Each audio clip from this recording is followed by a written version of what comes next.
your sports shows, updates, and interviews. The only way is the right way, I might say. Nobody doing it better, y'all some lightweights. Malik Wright, up all day and all night, pushing all the buttons up to something till it's alright. He looking at it from all sides and angles. Got a stripes on his body like he played for the Bengals. Oh man, there's no one discussing it. They came, they stayed, they either did it or done it. Man, I love it, cause all they ever do is win. So kick back, relax, the TWSN.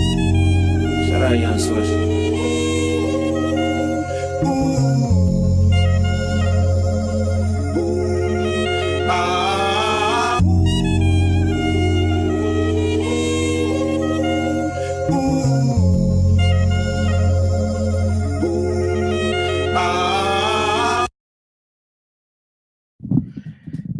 Thank you guys for joining us for another episode of State of the Jungle, presented by the Right Way Sports Network. I'm your host, Malik Wright. Joined by my co-host as always. We've got Daniel, we've got Evan, we've got Logan. We got a jam-packed show. We got Jimmy on the ones and twos. We got a lot of stuff to talk about. Before we get into this, and it's going to be a show, give this video a like, subscribe to the YouTube channel, turn on post notifications so you guys don't miss when we go live or when we upload content from the TWSN studios. Boys, the Bengals are 1-4. Ain't shit to smile about and shit to be happy about. The only thing you can do is look ahead. I feel like a football coach trying to pump my team up knowing we suck. You know, situational coaching is something that we talk about on a regular basis. We talk about the importance of situational coaching and why, you know, it's important to have a coach that, you know, can handle the high-pressure situations and deal in those high-pressure situations and won't let the moment get to you. And the Bengals did anything but that this past week when they took on the Baltimore Ravens. You mean to tell me Lamar Jackson fumbles in your own territory? Gives you a golden opportunity after your linebacker, Jermaine Pratt, recovers the fumble. You know, the defense didn't necessarily force the turnover, but they certainly got the turnover. They were opportunistic. It was almost shades of the Super Bowl defense the Bengals had a couple years ago.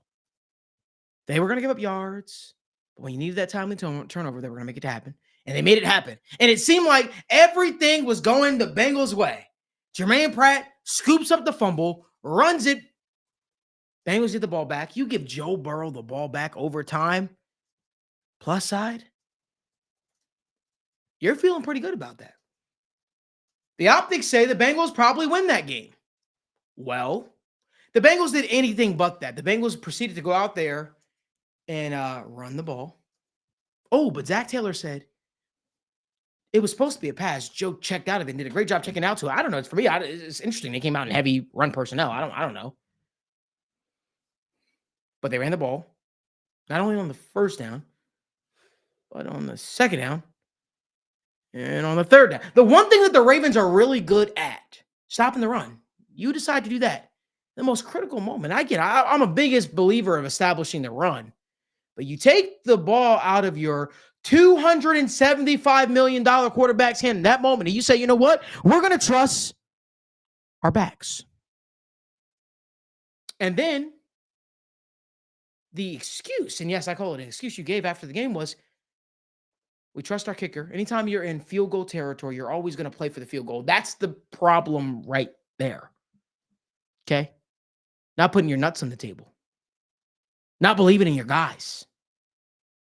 You have offensive weapons like T. Higgins, Jamar Chase, and you say, you know what? Let's go to Zach Moss. Let's go to Chase Brown. Let's run that football. I've got a big problem with that. And if you guys are fans of the show, fans of the channel, you know I've been talking about this all week. So this is the part where I shut the hell up and I let a more calmer person, a more practical person in this moment speak other than myself. So with that being said, Evan, the floor is yours. Oh, okay. I want to preface this by I want to divide the conversation up a little bit because like many things, it's not black and white. I don't want to lay this loss directly at the feet of Zach Taylor and say you are directly responsible because as many people point out, the offense and the production that they've put up the past couple weeks should have gotten the job done. That's on the defense. When you look at the defense, Lou Anarumo is throwing out crazy formations all type of personnel, blitzing like crazy, doing everything he can. So what's happening? People are hurt. Nothing you can do about that. You've withered away your talent. You haven't brought back guys like Jesse Bates. You haven't developed well on the defensive line with guys like Tyler Shelvin, Zach Carter. I mean, how far back do we have Jordan Willis, Will Clark? Like, they just have not done a good job of necessarily developing the Marcus Hunts, all these guys who were these other kind of backup defensive lineman type guys, Marcus Hardison. I'm just going to keep going.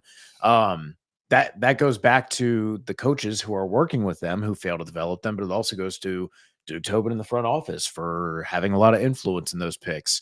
So there's a lot of blame to be shared everywhere, but we're specifically talking about the end of that game, right? In overtime right now. And the important thing I think to remember is that you had a guy in Chase Brown who, am I not mistaken in saying fumbling was an issue for him in college? Yep.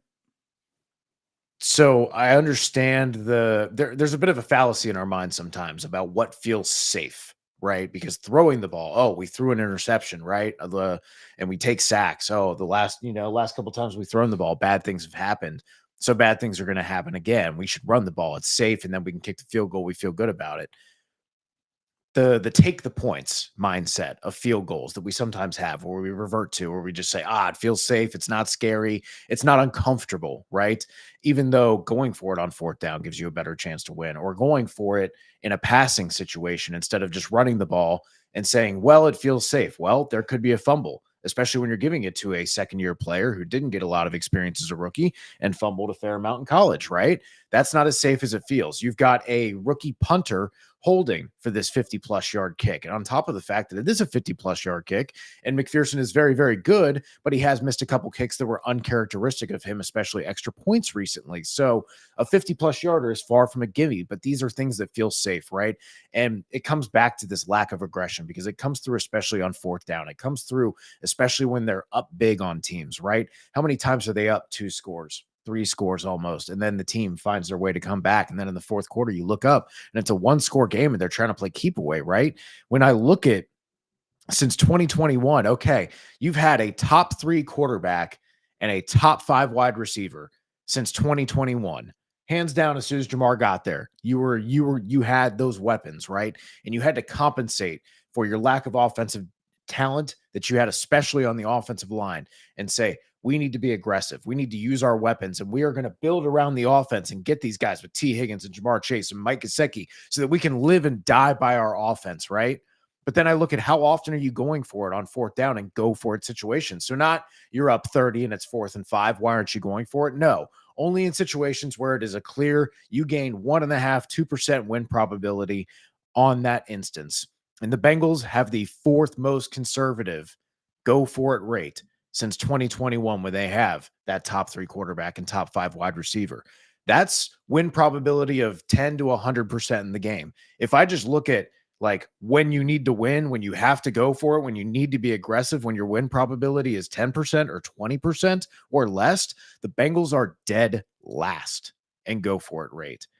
This comes back to just a general idea of, remember the 49ers game when he kind of just kept taking the ball out of Joe Burrow's hands toward the end of the game. And then after the game, he himself said, I did that. And he got better about it for a little bit.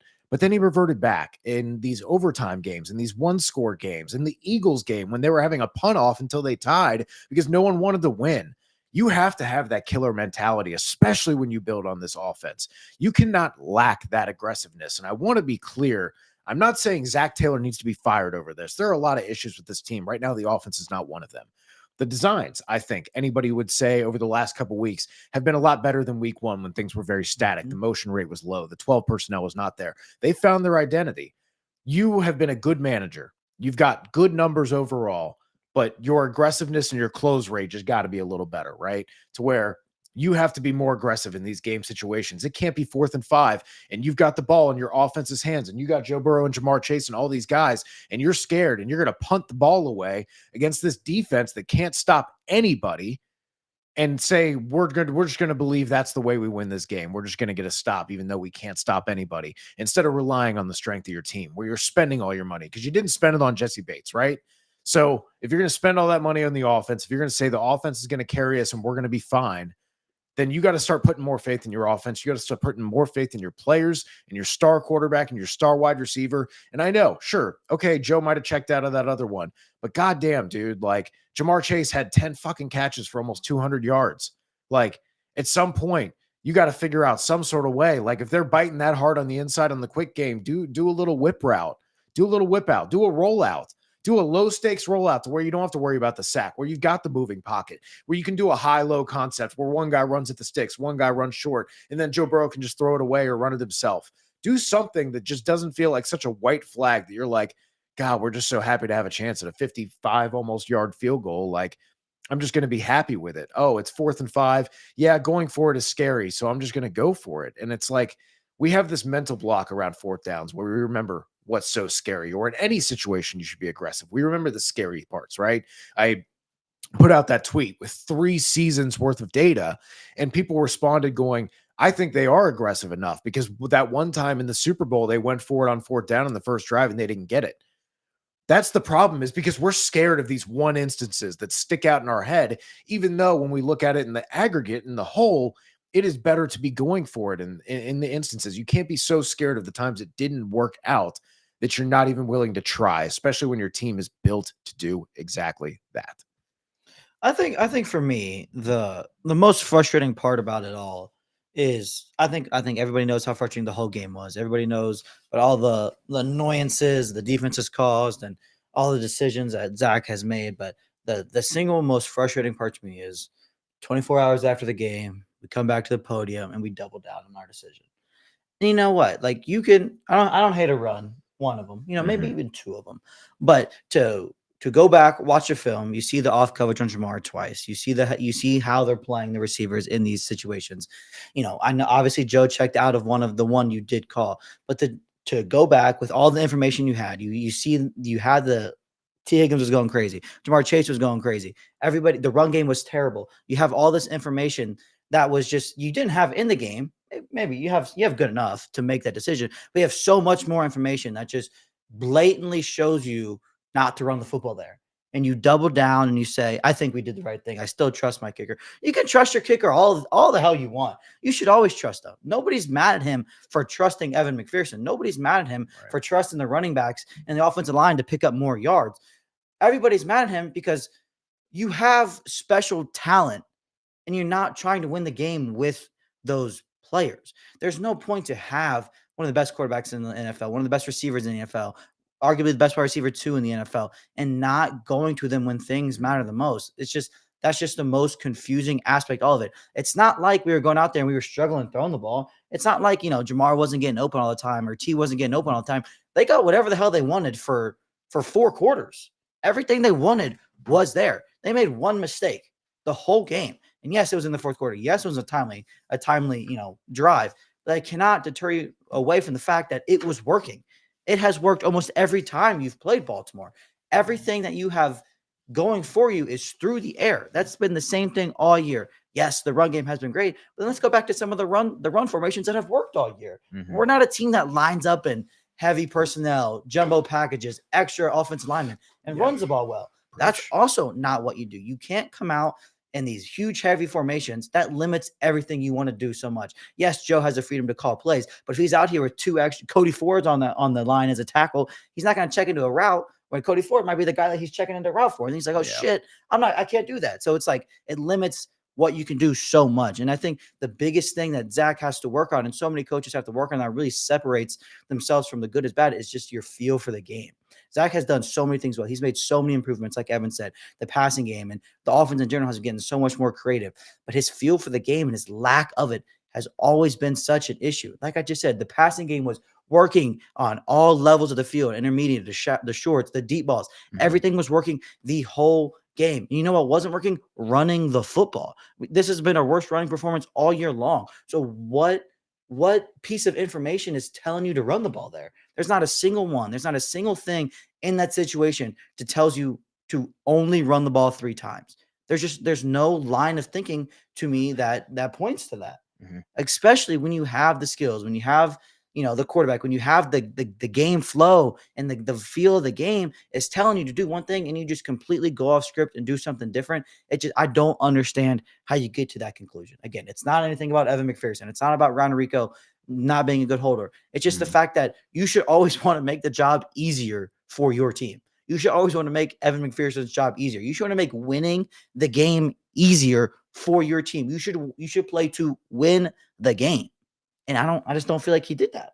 And this is not just a pure like Zach Taylor issue, to be clear, because like Kyle Shanahan is a excellent coordinator, excellent head coach, but also struggles with the in-game stuff sometimes. Todd Bowles, another guy who's been around the league for a long time. You get in your head. There's so many factors. But that's, again, we've talked about it, where if you're doing a coordinator role at the same time you're doing a head coach, you can lose the details a little bit sometimes because you have 40 seconds to consider so much stuff, right? Yeah. And so you can kind of lose some of the details like that.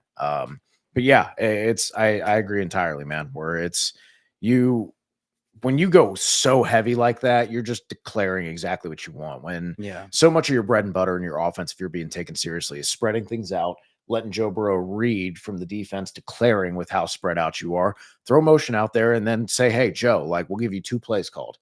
We're going to go out there with everything spread out. We're going to go out there. We're going to do motion first play.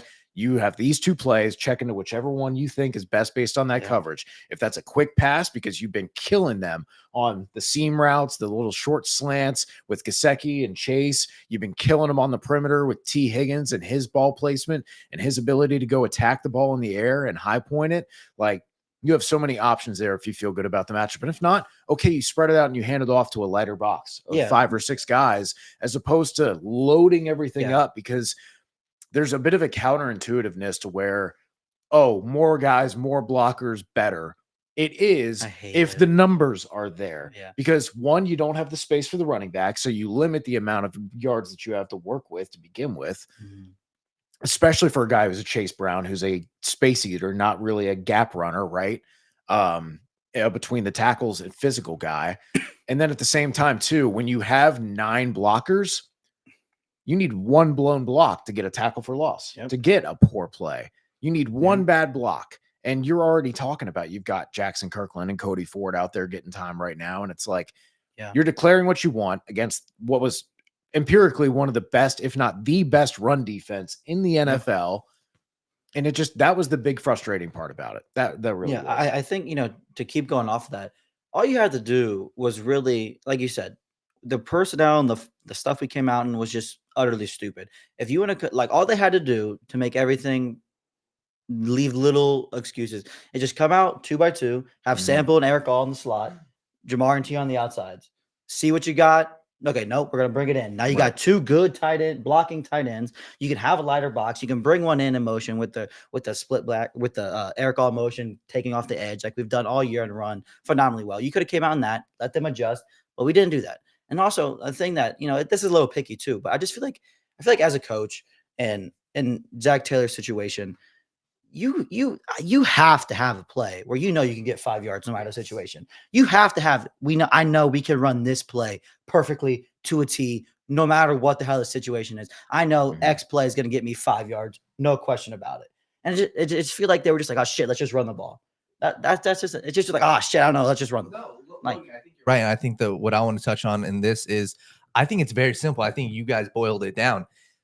Zach Taylor and the offense, and this could be Joe Burrow included, the offense basically said in that moment, hey, we're okay with kicking the field goal. We are going to we are going to play conservative. And that's why you came out with that big package. And I think that's where the issue lies with this coaching staff and what they did in that moment. I think, and we talked about this on the recap show, Zach coached a great game on offense. It was a phenomenal offensive performance. One of the best games all around I've ever seen from the Bengals, and one of the best offensive performances we've seen.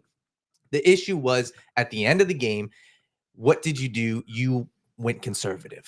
And that's what the issue is. How many other teams, what are the great teams doing? They're not always going conservative. So that was my issue with that game. And moving forward, just looking ahead, guys, I think that this team, like, the Zach Taylor getting fired stuff, we can talk. Realistically, they weren't going to ever fire him after this game. Maybe people say, okay, maybe they should have. In my opinion, the season is still in reach. You're not out of the playoffs. The season is not over. You're 5 games into the season.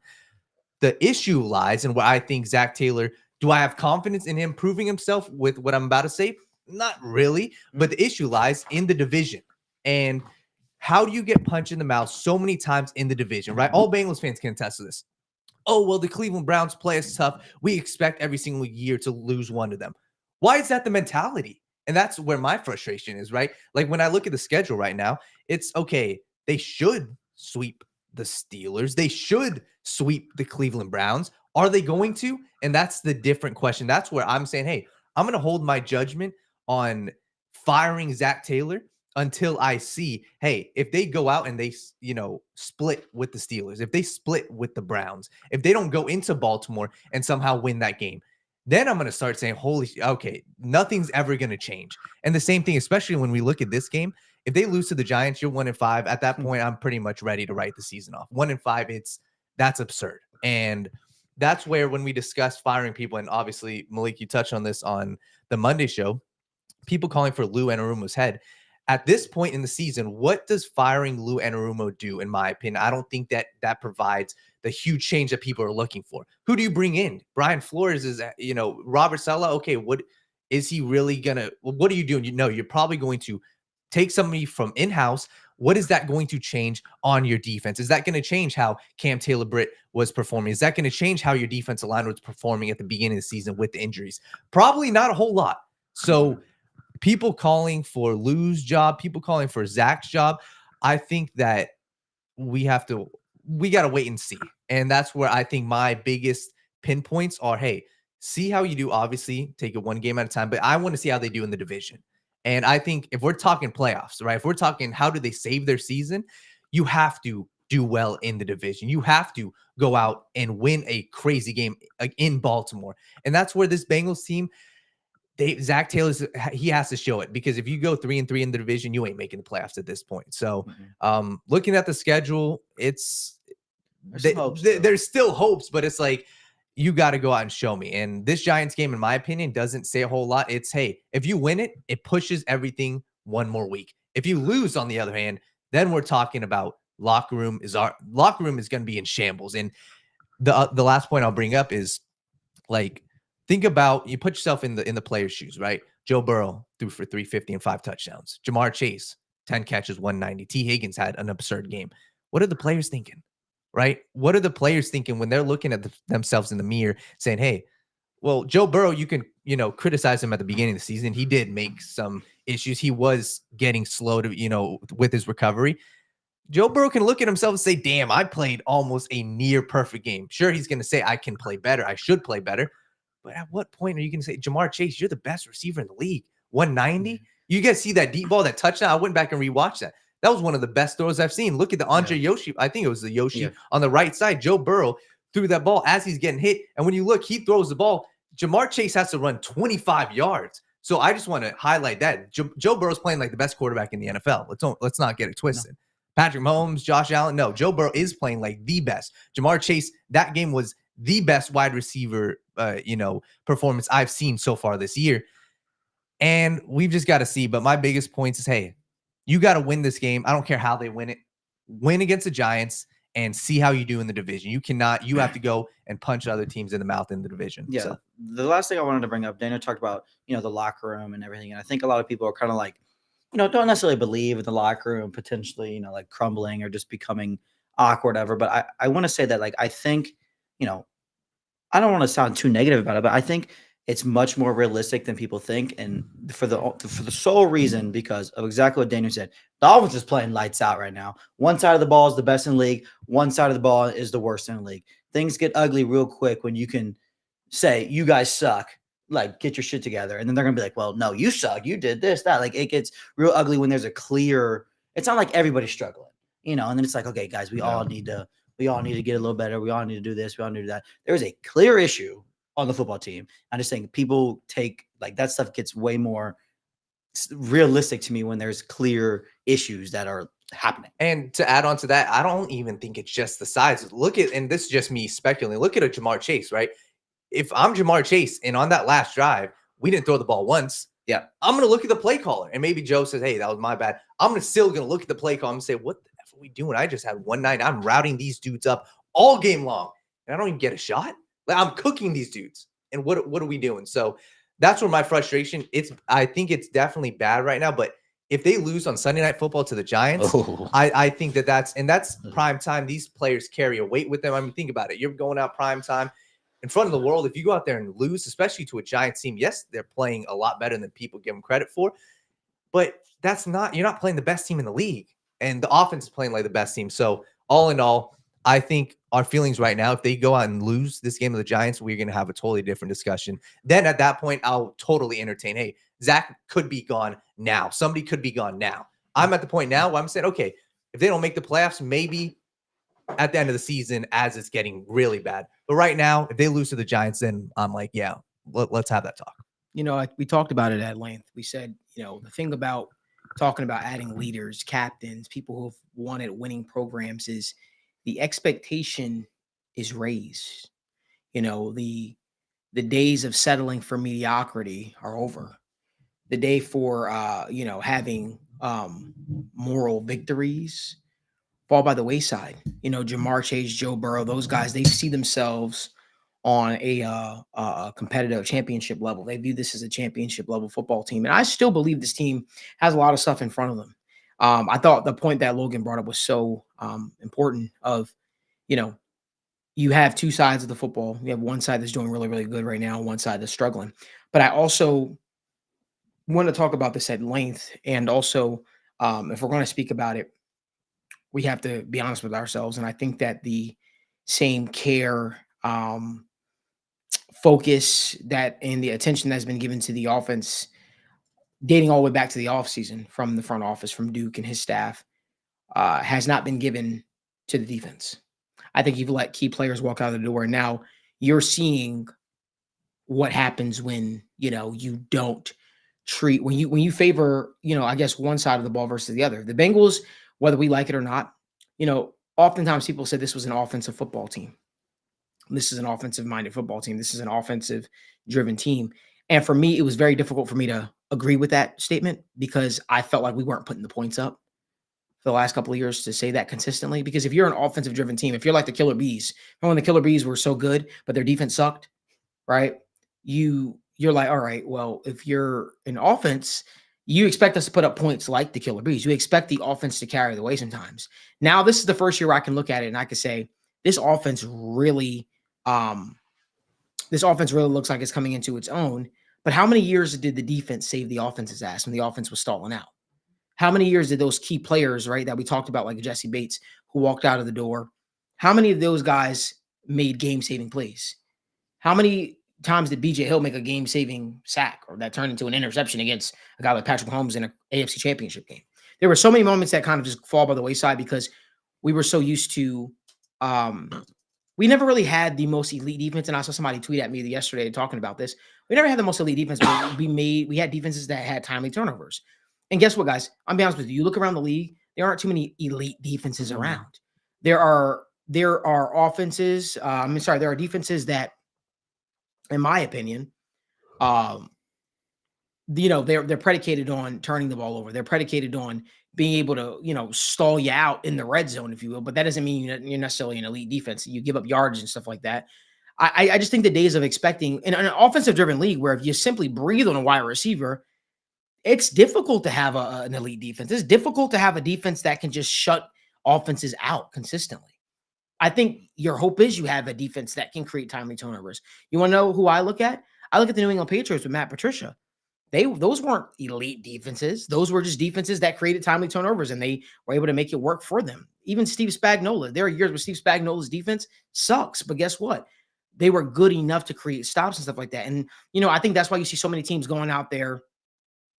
I think that's why you see so many teams going out there and you see them, you know, saying, hey, you know what?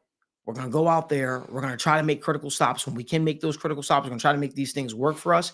And they do sometimes. But every year, you're not going to get an elite defense, if you will. You're not going to get those things. You hope that, you know, this front office would see certain players as fixtures, and they would see them as guys that they could build upon and build around. And then those guys that they build upon and build around are, you know, are going to be staples, and they keep the semblance of whatever the identity of that defense is going to be. And so, Vadi, I appreciate you always being in the comment section, man. You say bullshit to what I'm saying. At least I think you are saying that. I don't think it's bullshit, man. I think what I'm saying is very accurate, actually, man. And I think you're missing what I'm saying. I'm not saying BJ Hill, Hendrickson, and Wilson are bad players. You know, I'm saying those are actually good players. What I'm saying is on the back end, because that's the biggest thing, especially in a Lou Anarumo-led defense. The safeties play such a huge part. This year, it seems like the safety position for the Bengals have been so discombobulated for the last 2 seasons and out of place. And a lot of people thought by bringing Von Bell back, that would stabilize it to some degree. What we've seen is Von Bell looks older. Von Bell looks like a guy who's out of place. And so you have to wonder, you have to ask yourself, how much did Jesse Bates play a role in the resurgence of Von Bell's career? You know what I mean?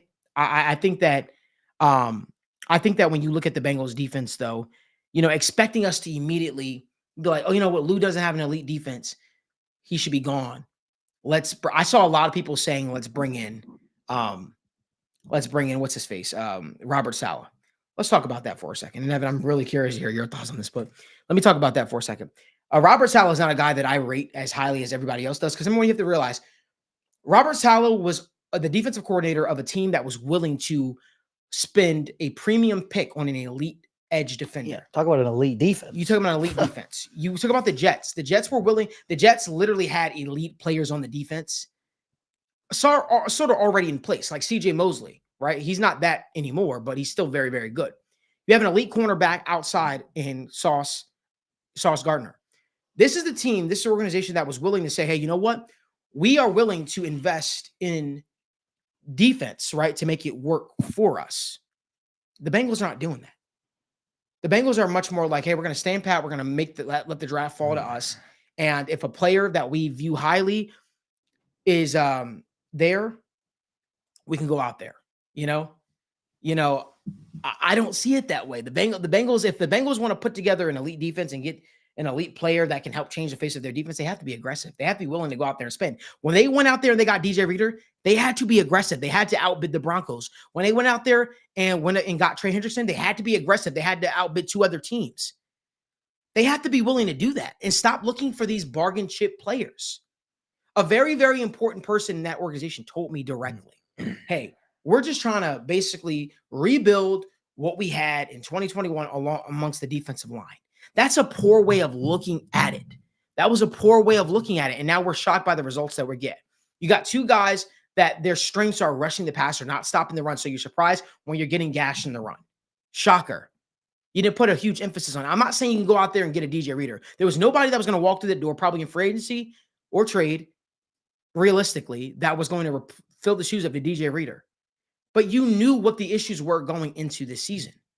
All you can hope for right now is this Bengals defense starts to get healthy and we start to see it all gel together. Luckily, they're getting guys back right now. Luckily, we're starting to see the defense. They started to show. I thought they did some good things on Sunday. But also, let's be understanding who they just went up against. The Ravens are no pushover. The Ravens are a good offensive team. They know what their offensive identity is. They have an offensive philosophy, and they have a 2-time MVP player as their quarterback. You know, one thing I didn't expect, and one thing Evan didn't expect, because Evan and I talked about this. We didn't expect Lamar Jackson to look that great being forced to be a passer. We didn't expect that. We talked about limiting him. He killed it. Props to him. Killed it. We talked about limiting him and turning him into a passer. We said, okay, how do you want Lamar Jackson to beat you? Right? Do you want Lamar Jackson to beat you by his legs and his athleticism? Or do you want to force him to be a passer? What Derrick Henry have going into the 4th quarter? It was like 40 yards. Yeah. They blitzed the hell out of him. Like we said, they put pressure on him. And that was the thing. Like at first, that's why I have such a hard time blaming Lou for this, right? It's because when you blitz, what was it, 40 fucking times? 41 times, yeah. And you're getting pressure. Like before, you couldn't even get pressure if it wasn't Trey Hendrickson. Now, at least you're getting pressure, but Sam Hubbard's getting stiff armed twice on the same play, right? Like Lamar Jackson is spinning out 20 yards behind the line of scrimmage, both Trey Hendrickson and Miles Murphy on the same play. Like there were so many instances that they were just barely just missed Lamar with his shiftiness and his elusiveness. And I don't want to judge too harshly because he is one of the hardest to bring down. And his pressure to sack numbers bear that out. But yeah, I think a lot of it does come back to personnel. You had a lot of talent on that Jets defense that they have managed to either draft or sign. And then they've hit on a lot of players. The Bengals had that time, but it was when they signed Trey Hendrickson and DJ Reader and Mike Hilton all at the same time, right? Just like draft classes, free agent classes are going to be hit or miss like that. Guys who are available in free agency aren't always available because they're really good, because they're no-brainers. It's a mixed bag, just like the draft. And unfortunately, they missed on drafting and free agency, and they didn't have the cupboards replenished, so to speak.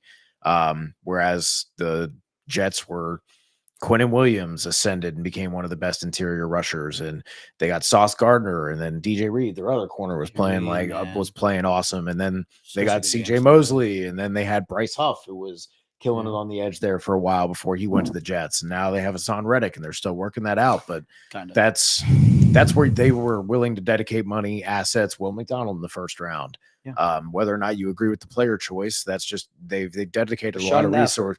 They've shown an effort, and to their credit, the Bengals signed Miles Murphy. Yeah. Like the Bengals went outside Trey Hendrickson. They've dedicated resources, but they have not hit particularly multiple times in the same area, and just like losing multiple people in the same position, swinging and missing on D tackle and offensive line 3-4 years in a row, that will kill you. Let me just say this, man. And this might annoy people, and I'm sorry in advance if I annoy you when I say this, but when we go back when we were, when we did the War Room episodes, this is why. And I'm not saying this is a gotcha moment. That's not what I'm saying. So nobody take this the wrong way. But this is why when I was talking about, hey, let's go out there. I'm not opposed to drafting a Jared Verse. Yeah. This is why I was talking about said stuff like this. And to Evan's point, respectfully, I should have listened more. And I apologize, Ed, because I sat up on there thinking, oh man, I know what I'm talking about. You were hammering them. Hey, Malik, maybe we want to talk about cornerback a little bit more. You talked about that, and I said, "Nah, man. I think the pick should either." It was reasonable to think that they had dedicated enough resources to the secondary and free agency and draft previously. I heard that argument. But you were right though, right? Our concern going in was okay. What are they going to do to address the defensive back room a little bit? Because if they did get hurt, if they did get banged up there, we could see it look a little bit different. And for me, it's like I don't know. I think that like. The defensive lines, like us wishing and hoping that Sam Hubbard becomes this pass rusher that he's never been outside of 1 year. We had like 8 or 10 sacks, whatever it was. It's just not something to rely on consistently. You obviously have Miles Murphy, who I'm a big fan of, and I think he's going to turn into something special. But Miles Murphy was not stopping me from drafting a Jarrett Verse from sitting there. He wasn't stopping me from doing that. And for me, I thought there was I'll just say this. I asked about that going in. And the answer I got was, well, we feel very good. No bullshit. We feel very good about Cam Sample, and they felt a little better about that. That hurts too. But it's like, dude, like Cam Sample's not stopping me from drafting a game changer. And if you're looking at Jarrett Verse for his age, okay. But then you say, okay, we're not going to draft Tavondre Sweat because the guy had a DUI. And now the dude looks good. Like, it's like, for me, there were so many, and I like Chris Jenkins. Chris Jenkins is going to be a fine player in this league. I'm excited for him. I thought that Chris Jenkins was, remember, there was Chris Jenkins was the guy I was talking about. Wow, I was like, hey, man, I think that this guy could make sense for the Bengals, and I'm happy they were able to go out there and get him. I just think that I wish there was more concerted effort put towards the defensive line consistently. I think that you're a Trey Hendrickson leaving the Bengals away from this defense completely falling apart. Needing to rebuild the entire completely falling apart. And for me, it's like, okay, we didn't address that this year. What are we going to do going into next year? Because you can't keep putting it on to, well, Sam Hubbard had an ankle injury and he's working his way back from that. Okay, well, we're talking about him working his way back now for the last year and a half. And now he's going to be 30. And we got to listen. I understand the dude's from Cincinnati. I understand he gets a lot of love, but we got to. It's not about football. Listen, you have to keep it simple. It's, are you producing? It's, what have you done for me lately in this business? And for me, I'm looking at this upcoming free agency. Well, not upcoming, but free agency. I'm looking at the draft next year, and I'm saying, hey, you know what? We need to attack this full head on defensively, in my opinion. The offensive line, you went out and you drafted Amarius Mims. You feel good about that. He's looked really, really good. He had the little jump scare this past week. You're like, oh my God, maybe the dude is down. But I'm sorry. I'm staring at some of the trench players. My guy, Parker Blake, he's really, really big on the kid from Michigan. But I'm staring at some of these trench players in the draft this upcoming year, and I'm saying The Bengals need to leave no stone unturned when it comes to the defensive line. Stop asking your defensive coordinator, who has saved this offense's ass more times than one, to make water out of wine. It's just not a recipe for disaster. And I'm not here to point the pick me finger or whatever the case may be. Listen, I just want to see this coaching staff, not even the coaching staff, the front office, make a concerted effort to really go in on this defense. You have the weapons. You have a Jamar Chase. You have a T. Higgins. You have the option. The offense is established. Hell, you could franchise tag T. Higgins for another year if you really want to do that. You brought in Mike Gesicki, which you don't utilize except for once or twice a game, or whatever the case may be. You have the established offense in place. What can you do to make this defense tick? Because I'm sorry, I don't believe the notion Lou is a bad defensive coordinator. He generated 28 pressures last week because of all the blitzes and crazy shit he was doing. They got 1 sack to show for it. Yeah. 28 pressures, and they got a very good pressure to sack ratio is like 10%. Like you're top 3 at that point. That is 1 sack and 28 pressures. That's almost 3%. That's fucking nuts. Like that's bad. And yeah, Lamar is hard to bring down, but goddamn, dude, like eventually, like I'm not the guy who says finish, right? Like pancake blocks are fun but overrated, right? Like people say pressures are dumb and they don't matter as much as sacks, but I watch pressures force quarterbacks to throw balls into the dirt all the time. Or throw really inaccurate throws that miss wide open receivers that would have otherwise been hit. I'm not the one who's going to be screaming finish, but goddamn, you got to finish. That's damn near 30 fucking pressures. You got to get one of those changes the game for you, man. Like literally, that's all it takes. I think for me, one of the biggest frustrations about, the whole, it kind of ties into the Robert Saleh thing, kind of ties into a lot of the frustrations I have with the Bengals. And Malik talked about it too with the war room.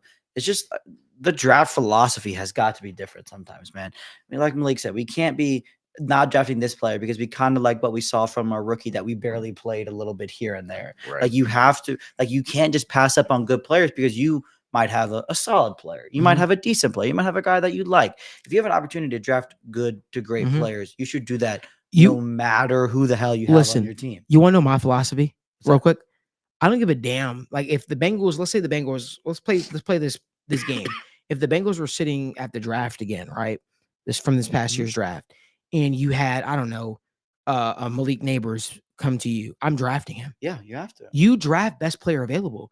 You sign free agency players for needs right now. They are supposed to handle that right then and right now. The Geno Stone, I don't want to say this real quick. I don't want to be a dick when I say this. They might have missed on Geno Stone. I hope that I'm wrong with that, but they may have missed on Geno Stone. I will say too, with the whole Geno Stone thing, I don't think anybody was like overly super high on him coming in. We were glad we brought him in, but it's also both of these safeties are playing really bad. And it is a position that can kind of work in tandem together with one another. Maybe getting, maybe clearly Geno Stone and Von Bell don't work together. But you know who might? Maybe Jordan Battle and Geno Stone do. Maybe somebody Tyson else Anderson and Jordan Battle and Deshaun Anthony or somebody. Anything. It's such a position that is just predicated on trust and feel for one another. Maybe they just simply don't work together. I'm not saying that he doesn't suck or he hasn't been good or Von Bell isn't bad or whatever it is. But at the end of the day, you just have to try something different because what is out there is clearly not working. It doesn't matter whose fault it is, who's playing bad, who's doing what wrong.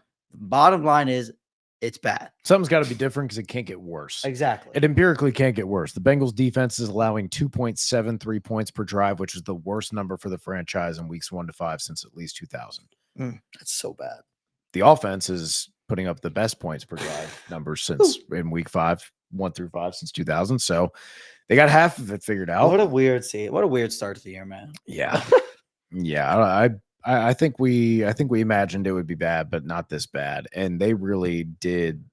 Last week's going to have to be the game plan. Score 25, 30, 35 points and get a couple stops. Yeah. Get a turnover if you can. But like I believe Joe Burrow is an excellent fucking quarterback, is one of the best 3 quarterbacks in the NFL. But to ask him to be perfect every fucking week so that you have a chance at winning the game, and even then you still might not, that's tough for anybody, dude, whether it's Tom Brady, Pat Mahomes, anybody.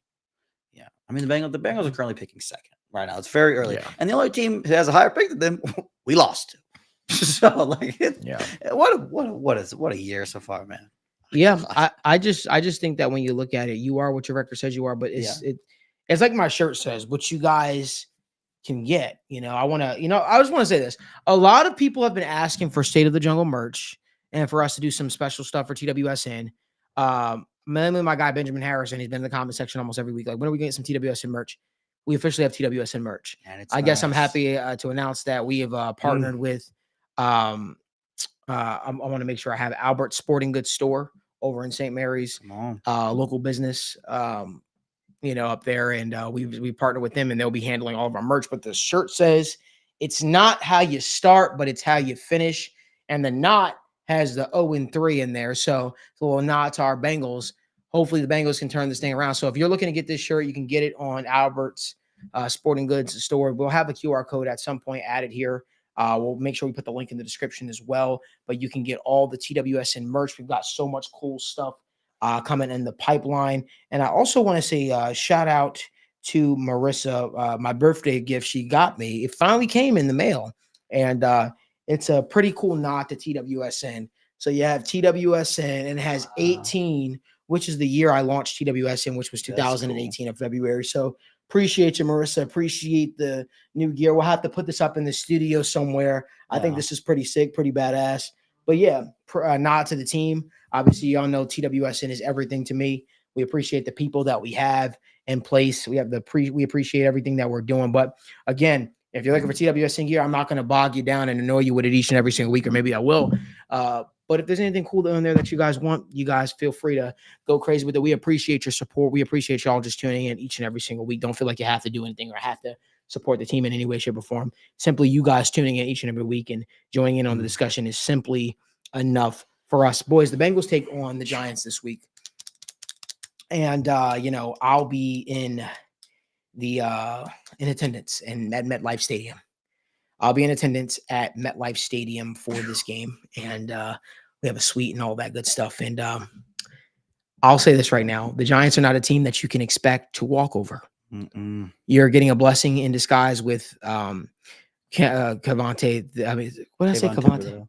Kayvon. I call him Cavante. A little bit. Wow. Kayvon Thibodeau, man. I appreciate that you saving me on that one. But the Bengals are kind of getting a little bit of a breather with him no longer potentially being in the picture. Malik Neighbors obviously day to day, so we'll see what happens there. But the Giants are not a pushover. The Giants are starting to put it together. I still believe in Brian Daboll as coaching staff. Here, listen, I'm very, very afraid of what could happen if this team does not pull the victory out against the Giants. I'm afraid of what this locker room could look like. I'm not one to say fire. I don't do that. I don't like to do that because I think that we are talking about people and their livelihoods and stuff like that. And I just think it's a little unhuman for us to talk about that. But what I will say is heads might roll. Heads might have to roll if the Bengals go 1-5. I just really, it'll be my first game going to this year. So, bring it home. Yeah, man, I just needed a breather last couple of years going to every single Bengals game damn near. But I would just say this. I think that the Bengals cannot afford to overlook the Giants. I think that there are some things the Bengals could take advantage of, namely the Giants secondary. I believe they could take advantage of that. I don't think that the Giants have a guy that can guard T. Higgins, Jamar Chase. Mike Gesicki should be able to eat this game, but I say that each and every single week, and it only has not happened outside of one game. He had a nice catch this past week, but listen, Bengals, you utilize your weapons. You have guys. Listen, Joe Burrow is playing how Joe Burrow should be playing. I'm really excited to see if this defense can finally get going this week. Obviously, the Dax Hill injury hurts. It hurts. But this is an opportunity for DJ Turner, and obviously Cam Taylor-Britt has been getting the opportunities to really step up to the plate and really prove that they can be two dudes for the Bengals. Mike Hilton back in the fold, Josh Newton if his number's called upon. I'm expecting a lot of good things from this Bengals defense. It's not going to be easy. No game the rest of the way is easy. Not that any game in the NFL is easy ever, but the games that we thought were winnable for the Bengals were games that they found themselves on the wrong end of. And you have to look at it, you have to own it, and you have to keep moving forward. And I'm looking at this game this upcoming week against the Giants as a game where the Bengals are on prime time and they can put the league on notice and can say, hey, you know what? We're still here. Listen, I need them to go out there and try their best to win this game as dominantly as possible. because I do believe the Bengals are a better football team than the Giants. I do believe that wholeheartedly. But I also felt like the Bengals were a better football team than the Patriots.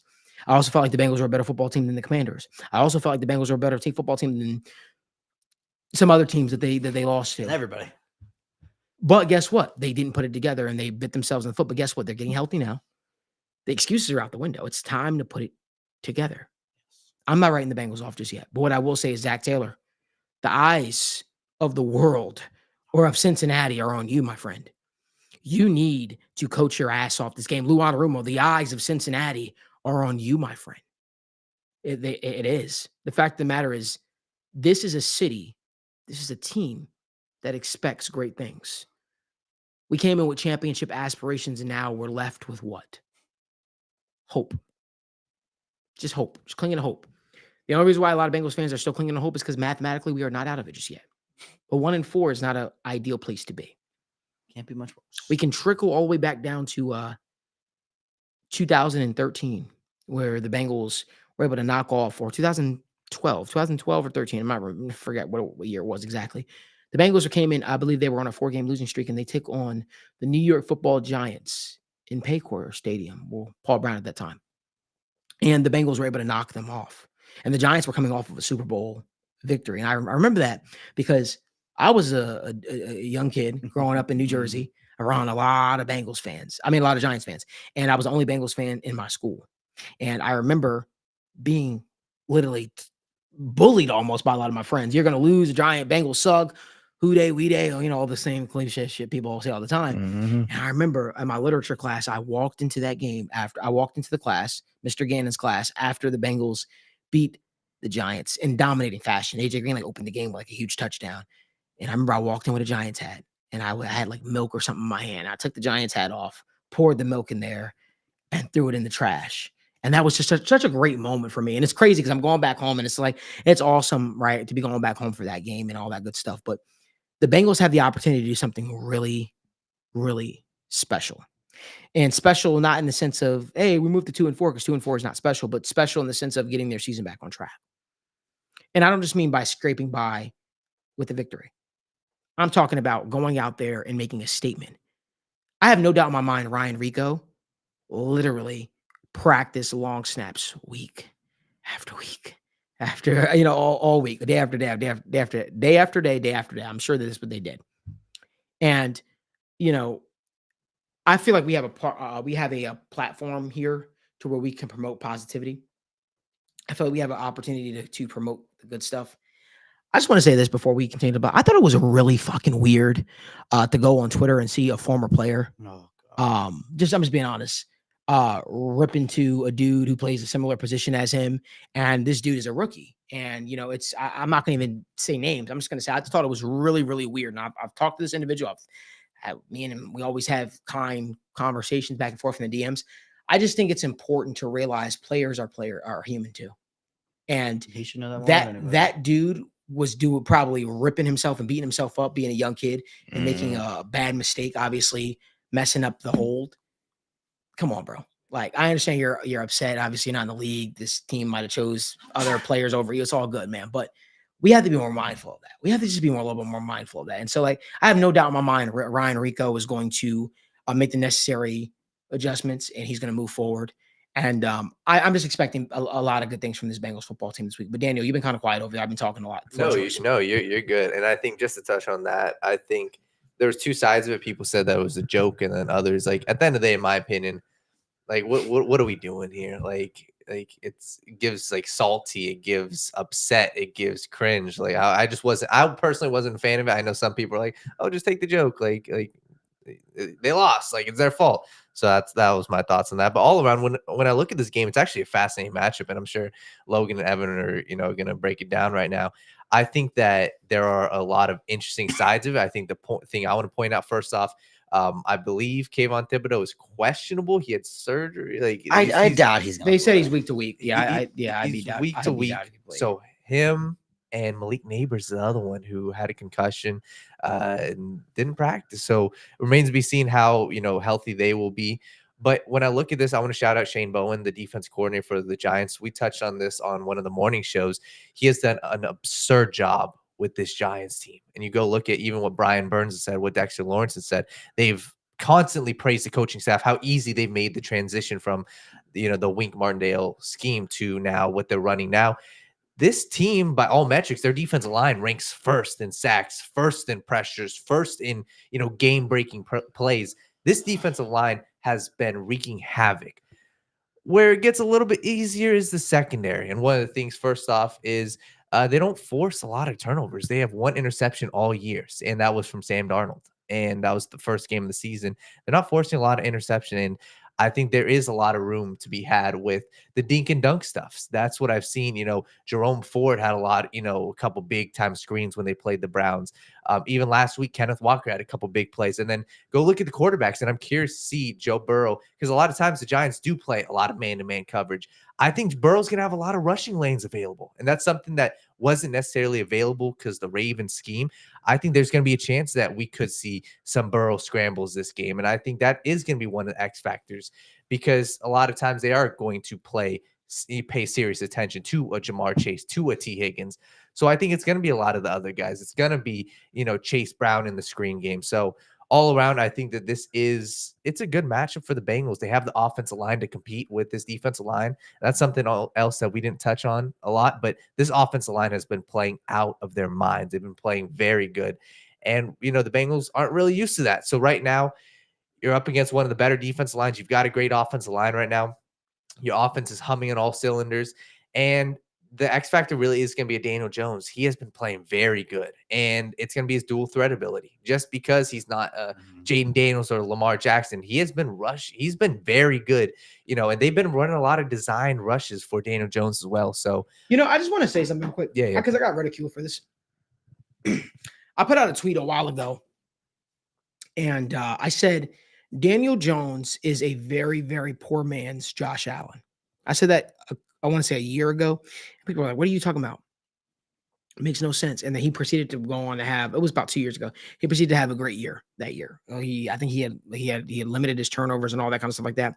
I have faith that this Bengals defense is going to do well against Daniel Jones because of almost how they've played a Josh Allen in the past.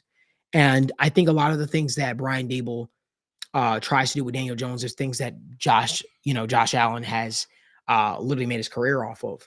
I don't believe Daniel Jones is as sharp as a processor as a Josh Allen. I think he tends to hold the ball a little bit longer, which gets him in a lot of trouble with sacks.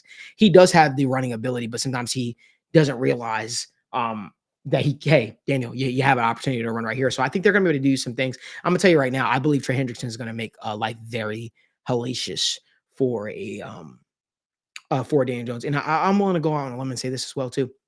I think that the Bengals can find themselves putting Daniel Jones in a situation in which you can get him to try to force some balls too.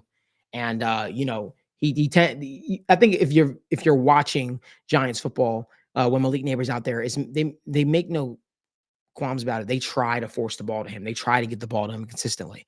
And I think there are some things you could do from a disguise standpoint where you can make him feel a little bit overconfident, feel like maybe that's open and take certain things away from him. So I like the idea of Daniel Jones versus this Bengals defense, because I think this Bengals defense can force a lot out of him, make life hell for him. But one thing I will say, here's one player you need to pay attention to. This tight end that they've got, Theo Johnson. Parker Blake's guy. Yeah, I think that he's starting to emerge in this offense, especially with the absence of Malik Neighbors.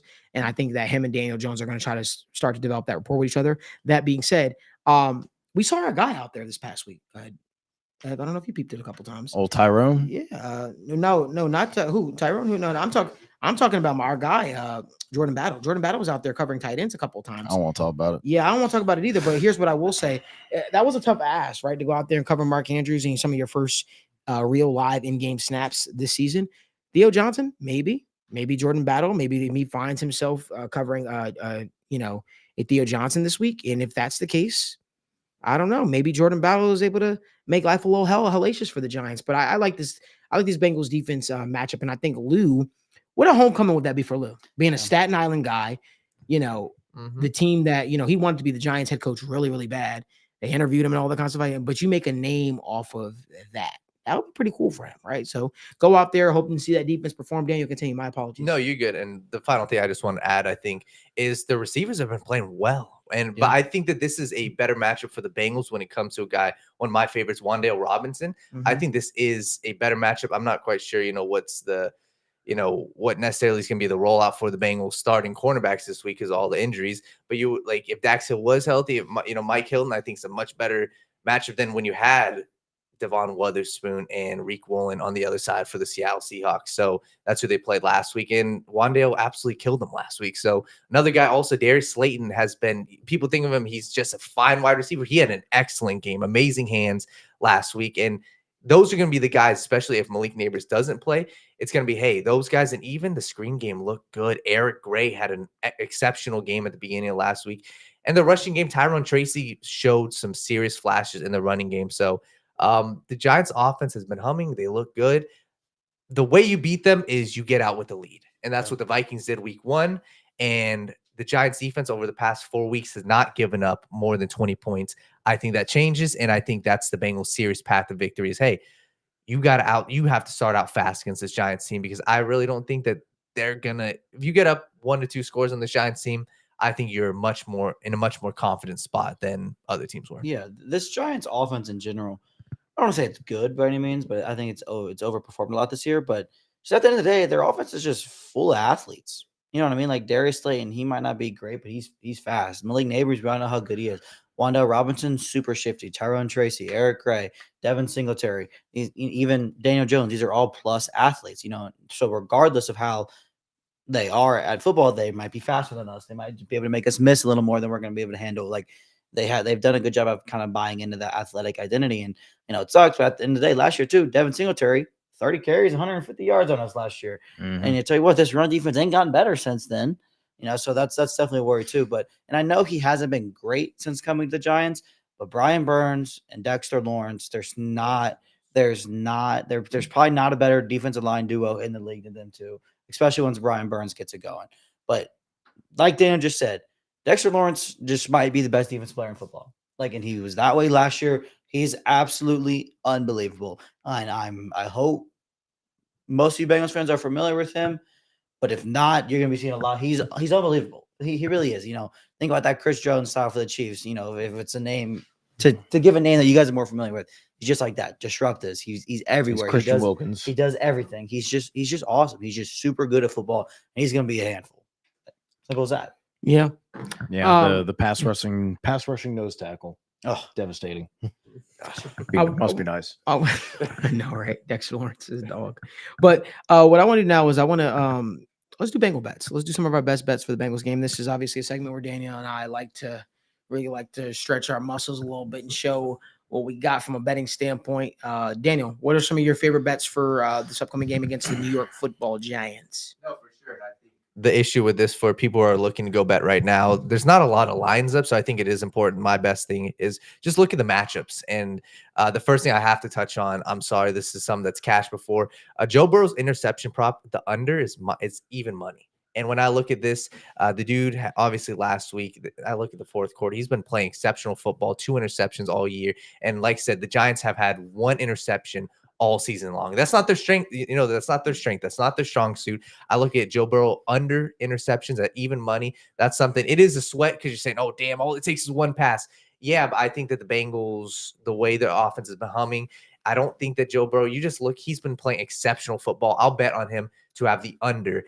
And when I look at it, I think that there's been a guy emerging in the Bengals offense, and it is Chase Brown. And I think he has been out there for a lot more, even in the passing down. So I would be looking, the lines are not up, but I would be looking at Chase Brown receiving yards or Zach Moss receiving yards, because you look at the Giants, once again, they have a very good linebacker, Bobby. I'm not going to butcher Okereke.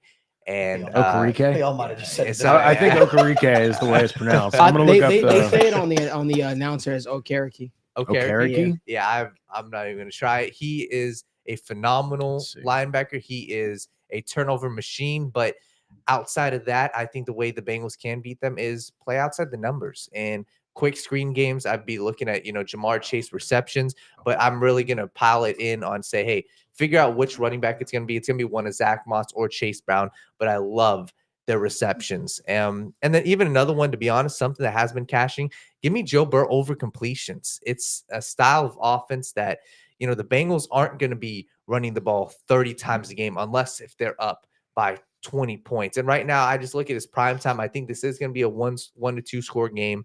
Give me Joe Burrow over completions. In betting, in my opinion, you have to bet on trends. You have to bet on guys that are either on hot streaks or cold streaks. And that's how I think, when you look at guys that go on runs, you have to bet on the run until they show you otherwise. Joe Burrow has been too damn good for me to bet against him. Give me his under interceptions. And like I said, his over completions. It cashed last week. So I think we see another Joe Burrow masterclass on Sunday Night Football. And if you want all of our picks and all of our plays, obviously all the lines are not up. You can subscribe to the TWSN Patreon. The QR code should be right above me to my right. If you're looking to make yourself a little money, Daniel and I have been doing this for a long time. And there are definitely some plays that I feel really good about for this game. If I'm looking on the Giants side, the props isn't up, but I am going to be looking a little bit at Theo Johns because I still don't believe the Bengals have figured out the tight end position a little bit. And I think there'll be some opportunities. I think that they do a really good job of canceling out, although they haven't done it this year, canceling out some receivers. I do believe if Neighbors is playing, you can get some good stuff. I don't know if he'll reach his prop. I'm expecting his reception prop to be probably like 6.5, something like that. I think Jamar Chase is going to be in for a big game as well for this game. But again, obviously, the closer we get to the game, the more props become made readily available. We'll have all those for you. Do us a huge favor. We have over 130 people watching us live right now. We appreciate you guys. Give this video a like, subscribe to the channel, and turn on post notifications so you guys don't miss when we go live or upload content. I won't be live tomorrow morning for the sit-down morning show with Malik Wright because I'll be traveling to New Jersey. But I will be back live Friday morning for another episode of the sit-down morning show with Malik Wright, probably by a hot tub. I think I'll be live, going live through by a hot tub or something like that. So we'll figure out if we are able to set everything up and do it all nicely. But I want to get to some of the questions now, Daniel. So this is the part where I shut up and you take it away. Of course. So one of the questions earlier was about Zach Taylor, and they were saying, what would it take, for Zach Taylor to be fired, and what would it take on the opposite side for him to stay as the head coach, and for Bengals fans to be confident with him being head coach? So, like, what would it take for him to get fired? How bad would it have to get? And not what should, but what. Okay, here's what I think. You will need a mutiny to happen. You will need this roster to turn against him. You will need, namely, people like Joe Burrow to pretty much, I guess, even voice to a degree or leave any room for lack of confidence in Zach Taylor as a head coach. You would need guys like Jamar Chase, T. Higgins, stuff like that to really kind of co-sign that. Or even if you get those guys talking, I think you'll get the rumblings, because Jamar Chase is a franchise player for this Bengals football team. And if he starts yapping, I highly doubt Joe Burrow will just leave his receiver, who he's probably going to be a little bit more tied to, high and dry, especially if they both feel like maybe they're out of the loop. I think the worst thing Zach could do right now is deflect. As a coach, I think that the worst thing Zach could do right now is deflect. I think the worst thing he could do is try to throw a Lou Anarumo under the bus, or even just play the deflecting game, because that's everything that you don't want to see in a leader, right? You want to see a leader take accountability, whether they're right or wrong. You want a leader to answer those questions head on and truly be the guy that you brought him in to be. In my opinion, I think that a Zach Taylor firing, we could get closer to that if this Bengals football team loses to the Giants. Like, I'm being honest with you, we didn't use the verbiage, Daniel, but we probably should have. That was a meltdown against the Ravens. Mm-hmm. To be up 10 points in several times in the fourth quarter with under 4 minutes to go, and you're supposed to be, at that point, you're supposed to be running what, guys? What type of offense do they call that? 2 clocks. 4-minute offense. Oh, yeah. Right? That's a new thing. 4-minute offense, right? Play a little keep away, watch drain the clock, then you run 2-minute offense. The fact that there seemed to be no, to be honest with you, he lost his shit. If I'm just being honest, there was no feel for the game. There was no feel for the game. Why Joe Burrow's throwing when you get the ball back with 4 minutes and some change to go is beyond me. And then you allow this Ravens team, which all the offense is lethal. Help your defense out. Play a little keep away. That's what they always talk about. Play a little keep away. The defense did get you stops that game. Play a little keep away. I don't know. I just think that if they have a meltdown, especially with it being on prime time, man, as an organization, the Bengals are never the type of team to fire a coach in season. That's never going to happen. Maybe. I don't know. They're not that type of team, though. But I do think you could see this roster start to turn a little bit. And I think once you get if you lose to New York, all hell is going to break loose. I'm just going to be honest with you. It's going to break loose. The expectation is to go in there and get their season back on track against the New York Football Giants. That's what I see happening. I don't really see a Taylor getting fired right now. But I will say if the Bengals were to lose, things would really be bad. That's what I'll say. Daniel? Yeah. So the next question, somebody was asking about the defense side of things, saying Travis Schwaller said, what is causing Cam Taylor-Britt to regress over the past few weeks? What do you guys think? First and foremost, at the end of the day, cornerback position is hard. Very, very, very, very, very hard. It's one of the positions that's going to fluctuate time and time and time again. And as we know, it's also a huge confidence thing at the position. If you are feeling it, you are feeling it. You're talking your shit. You're playing good. You're playing loose. But the inverse goes as well. When you now are playing bad, whatever, for whatever reason, maybe he's a little tight one game and everybody just keep getting him. He's beating a step.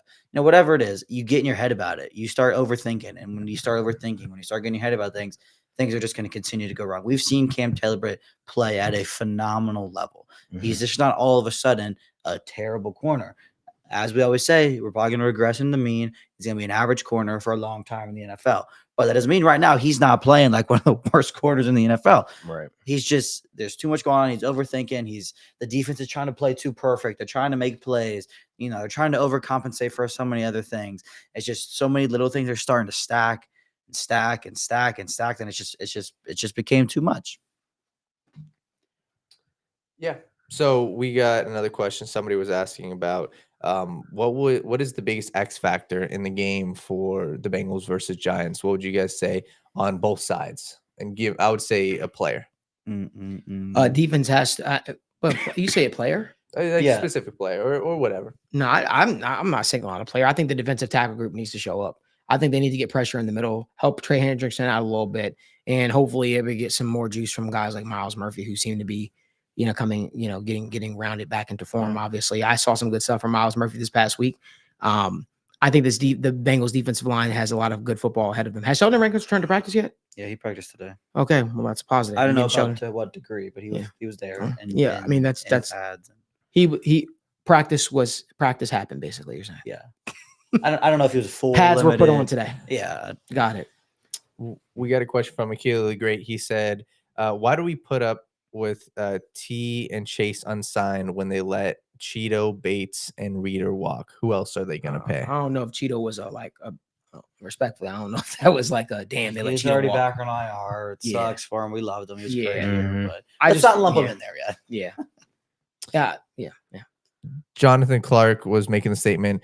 Do you think that the Bengals players are going to be motivated for this game in New York versus the Giants, or would it be a letdown game?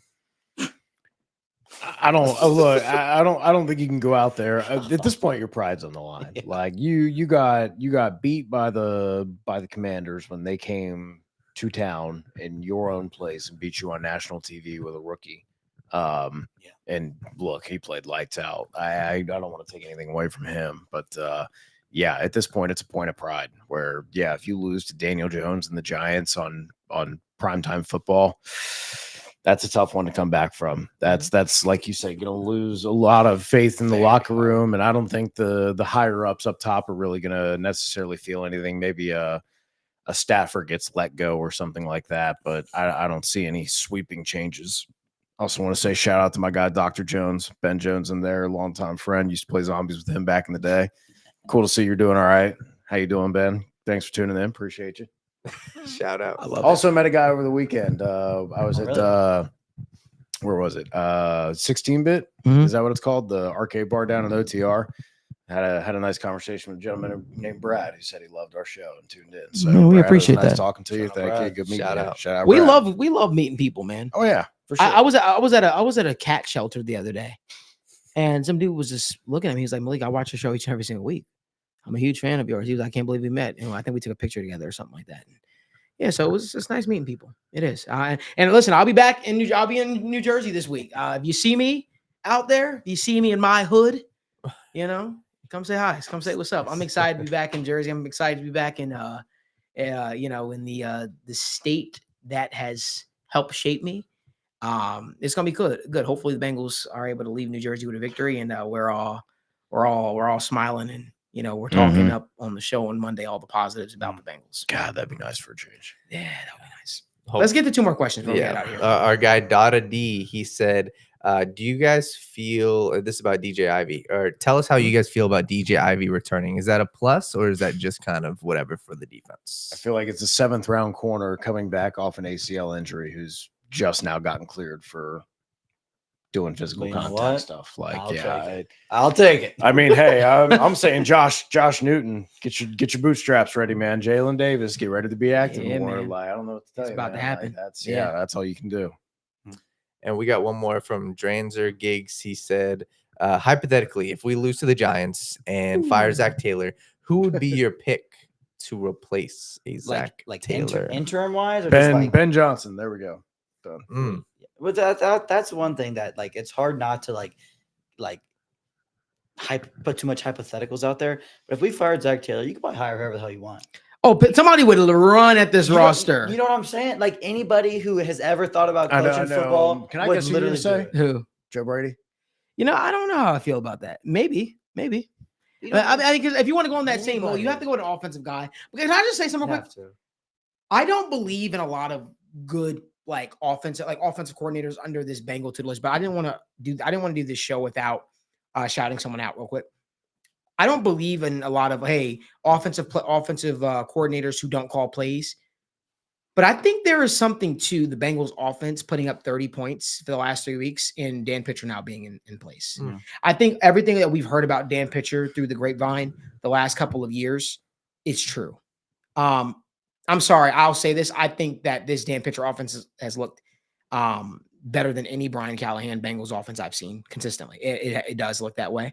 And I understand Brian Callahan had a lot of hype and he knows people and he talks to people who are in the Bengals community and stuff like that. But I'm just being honest. There's more motion. There's more play action. It's less I just think it's trying to get so much more creative. Yards, And I think that dude could find himself in being considered for head coaching candidacy a lot sooner than we think. And I'd really like to see how him calling plays would actually look. Even if it's not in Cincinnati, even if he goes somewhere else at some point. But I do think that there is, I do believe that Dan Pitcher has brought in some new looks, schematically speaking, to the Bengals offense. And I think it's the reason why it's looked as good as it has. I just wanted to throw that out there because I like Dan Pitcher a lot. Yep. Yeah. I don't know if you wanted to say anything about I agree. I think there's a lot of names. Obviously, the one that everybody's throwing around in the chat is like a Bill Belichick. And to be honest, I think, like you said, we're gonna get Josh McDaniels here. We're gonna get Matt Patricia here. Yeah, Mike Brown is gonna get full control, and Duke Tobin are gonna get full control of the roster, right? Yeah. Yo, you know who I would like to see here though? Daniel, I'm sorry to cut you off again. You're good. Bruce Arians. Get that? Yeah, I can talk some Bruce Arians. I would love a Bruce Arians here in Cincinnati. Bruce Arians is one of my coach crushes. Yeah, man, I love that dude.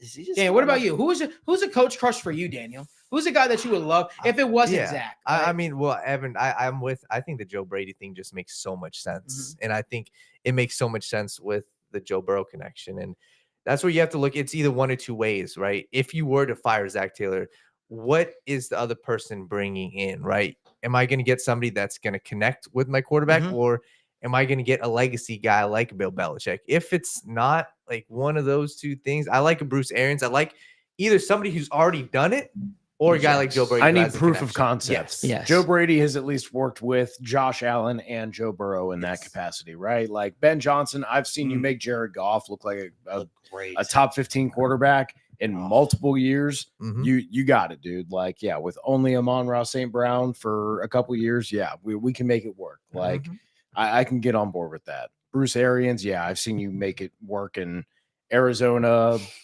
Tampa, Pittsburgh, different styles, Indianapolis. Yeah, like, you know how people talk about Mike Vrabel? I don't know if I feel that too much though. I'm good. I don't know if I feel that too much, man. I still good. think he's going to Ohio State after this. Yeah, year. I agree. I feel think like he's going to Ohio State. I feel like you lose something with each coach change. Like, understand, like certain coaches, you know how you play video games. And it's like this guy's a motivator, this guy's this that. I feel like Zach is definitely a like culture guy, if that makes sense. Yeah. And Vrabel's a lot of the same flavor. Yeah, he feels like just one of the boys. Yeah. He's the same vibe, but like different. Different Like, intensity. They're like- both not really like coaches, for lack of a better term. They're just like they're good. They're not leaders. schemers. They're the like, motivator. Yeah, the CEO they're type. not great. Yeah, coaches. I don't know. I just look at it. I'm good. I would like to see what somebody in here could do, like schematically wise. Like they could really like scheme some shit up. Like how about what's the dude's name? Bobby Slowick. Are we slow it? Bobby, even him, I don't even know how I feel Yeah, it might be a necessarily. little- I mean, the Saints OC too, man, doing some fun things over Yeah. there. It's still a little early for him, Clint but Kubiak? yeah, he's doing some fun things. But over there. his dad is I know. him. His dad is That's- him. It's not, All right. a bad thought. I mean, OG Kyle Shanahan, Mhm. West Coast. Yeah, the Shanahan. It's kind of fun, Kubiak man. schemes, Mhm. Yeah. Saints team's you kinda guys fun. want to know a hot take I have? Mhm. Who I think is a really good coach, and I just think that it's kind of getting lost in the sauce. He might find himself getting fired this year. I think Kevin Stefanski is a really good coach. Yeah. I've Fired. Yeah, he might get fired. What? Are you s- Are you Yeah. joking? Okay, got it. Yeah. I He can't can see his himself- face. Oh, he's being the- No, I'm serious. Like, Really? there's a problem. It ain't fucking Kevin Stefanski. No, but that's what I'm saying, that's like, what they- they but- could do. because Like, you got to realize Yeah. Jimmy Oh, Haslam. wow, That was never right, Jimmy yeah. Haslam's guy to begin with. That was the GM's guy, right? And now you're in a situation where you have to live and die. But I already know Jimmy Haslam's thinking like, if Deshaun Watson, who we paid $230 million for, is not working out, it's not Deshaun Watson. It's something you're doing. And it's like, no, dude. Like Deshaun Watson sucks. My running back is coming off of a torn ACL and hasn't been activated yet.